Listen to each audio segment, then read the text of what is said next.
Hi, I'm Flynn, your kitchen dad. Today I'm making gumbo.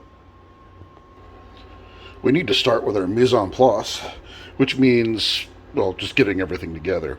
But to start off with, before we can start cooking, we've got to start cooking. I know that's odd, but I want to put some chicken in to include in the recipe, and so therefore I'm going to actually pre-grill some chicken with some light Cajun seasoning. I could do this in a fry pan if I wanted to, but that's just more grease getting thrown around. So it doesn't even need to be fully cooked because it's going to be going into a gumbo pot, and the the chicken's going to end up getting cooked through anyway. So a quick sear, get some of that nice sear going on it, and then we'll chop it up and add it to the rest of the ingredients that I'll be prepping, and I'll show you those in a minute. Hey, if you're thinking, oh my God, Flynn, you're screwing up already using chicken breasts, no, you need to be using thighs or something along those lines, the dark meat. I get it. I really do. I actually prefer thighs, but other people in the family don't. And that's actually what I've got is thighs. So anyways, or excuse me, that's what I've got is the breasts. So use what you got. So while that's on for a few minutes, we're going to start getting our prep ready. Make sure your knives are sharp. Knives are actually safer when they're sharp than trying to force them through food, and then you lose control of it, and then you end up stabbing yourself in the stomach or something. So anyways, what we have to start off with, and this is not the, how shall we say, only things going in, but for our preparatory phase, we've got 1 onion, 2 green pepper, 3 stalks of celery. That consists of our Trinity, which is the vegetable base for most, for a lot of Cajun food, and it's kind of the equivalent of the mirepoix, the French variety, which is onion, carrot, and celery. But anyway, so we're going to get that all chopped up along with about a pound of okra and 3 to 9 cloves of garlic, depending on how much you like and how big they are. So I'm going to get those.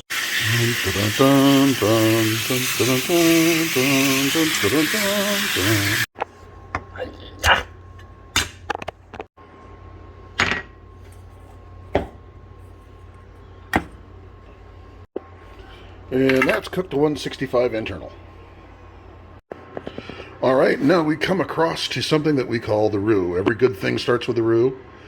We've got 1 cup flour. We've got 1 cup of vegetable oil. Now, a note on this vegetable oil. We are not necessarily going to be using all of it. Traditionally, a roux is 1 part flour to 1 part fat. I have noticed that every now and again, things can get a little bit oily.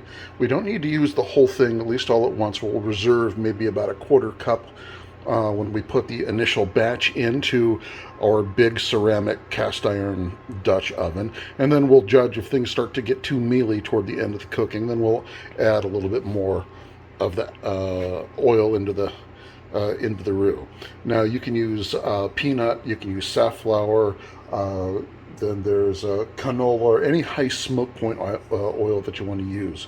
Using an extra virgin olive oil or several other things that are available to cook with, you'll find that those things tend to burn. Their smoke point is way too low. So stick with peanut, safflower, canola, or something along those lines.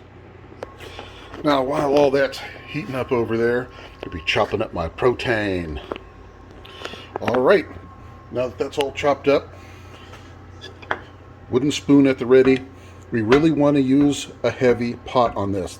I cannot stress this enough. You need something with a lot of thermal mass. You want something that is going to be evenly heated throughout the whole thing. I have no idea how far along I got there before my camera just quit. We're going for a brick roux here. Keep stirring. That's all I can tell you. Don't let it burn. Oh yeah, cautionary note. Do yourself a big favor. Wear shoes, pants, shirt, and an apron. They call this stuff Cajun napalm for a reason.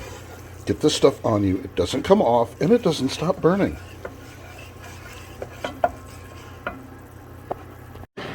All right, now we're starting to approach peanut butter color. We are about 2/3 of the way through, even though it's only halfway through the color. Once you start browning, things tend to accelerate quite a bit.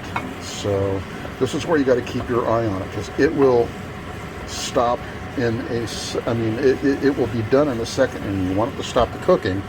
That's why another reason that we've also got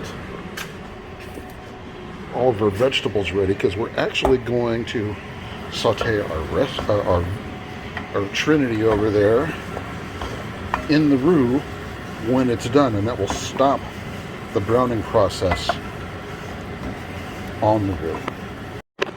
All right, I think I am about there. I got a nice chocolate cover going.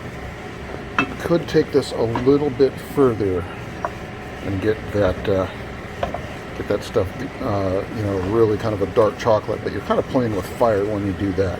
You can start picking up some slightly charred tastes, and so what we're going to do, we're going to knock that off. Taking our trinity, we go to town. And this is what stops the browning process.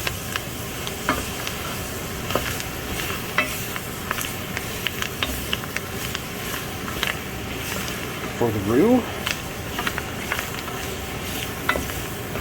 and kicks all those vegetables into overdrive. Now I'm going to let this go for 2 or 3 minutes. I did not, we'll just do a little retrospective here, did not have to use that last 1/4 cup of oil. Everything was coming in fine. And near the end of this last couple of minutes, or the couple of minutes for the trinity,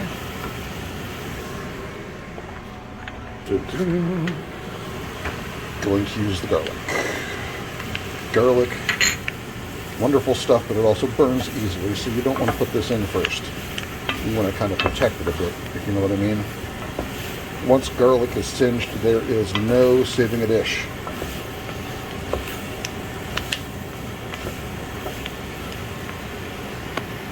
All right, now that we got the base going, I'm gonna start combining here. This is 4 cups of low sodium chicken broth.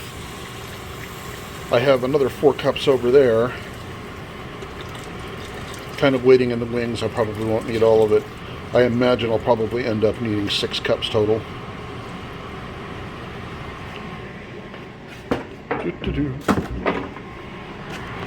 That's actually a recycle bin, don't worry about it. It says trash, I know. We're going to get this in, and we're going to bring it to a boil. I'm also going to add 1/4 cup cayenne pepper, or 1/4 teaspoon, sorry. Equivalent of basically 3 bay leaves. I always use odd numbers of bay leaves. It's just a superstition. 1, 3, 5, 7, whatever. We'll get this to combine and wait for it to come to a boil. Then we'll start adding our meat. Alright, this has been simmering for about 20 minutes. Gravy. It's got a nice silk to it. We're going to add our protein. I also have some shrimp that's in the freezer that I can add at the last minute if I so desire. Shrimp does not take long at all to cook. If it's already thawed, it only takes about 5 minutes before it is ready. Otherwise, it'll get tough. It overcooks easily. So there's almost never a reason to put shrimp or other very quick cooking seafood ingredients in here, unless you're making it like the fish stock or something. Then that's fine. So I'm not putting in the okra yet, because that stuff breaks down fairly quickly, and I'm going to simmer this for a good while. I'm going to add probably another cup here from that now second box of chicken broth. No, you're not getting any, Izzy. Not now, anyway. And we are going to let this simmer for probably a good 35-40 minutes. Check back with me. All right. This has been going on for a little while, and it's looking like it's cooking down a little bit. We still have green peppers, onions, and celeries that are largely full pieced, but they're all certainly soft and completely cooked through. I think we've got about the right consistency, so I'm not going to be adding in any more chicken stock unless I have a little too much mass from the okra. And we'll see how well that works down. Excuse me, I'm working one-handed.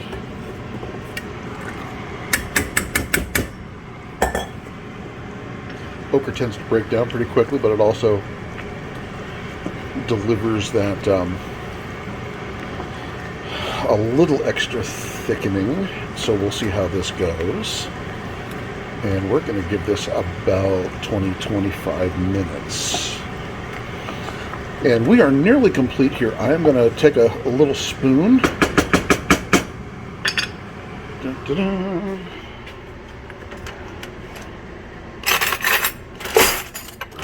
Get back in there. And now we're going to go to adjust with salt, pepper,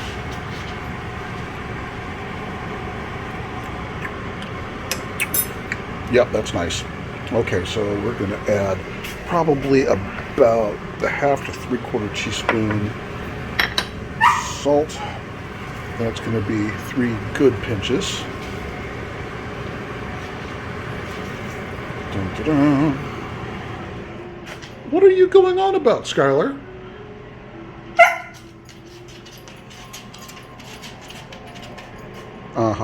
You'll get some in a minute. And I'm going to add some pepper, and we're going to let this cruise for just a little bit. I'm going to do this both two-handed. Back in a minute. All right, it looks like we are ready to go. That is absolutely done. The chicken is just starting to break down. All the vegetables are getting soft. The 12 minutes later on the rice, that is ready. We're just going to fluff that up with a fork a little bit. All the grains are separating nicely, so it's not the clumpy style Asian rice. If you like that, that's perfectly fine. So what I'm going to do, we'll set that there. We're going to throw some rice in first.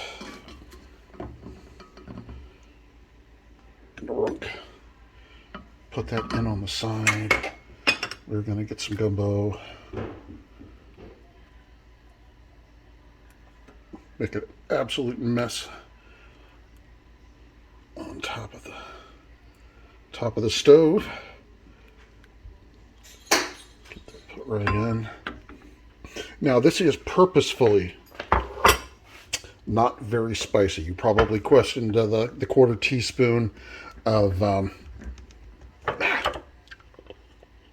hold on. Hand, there we go.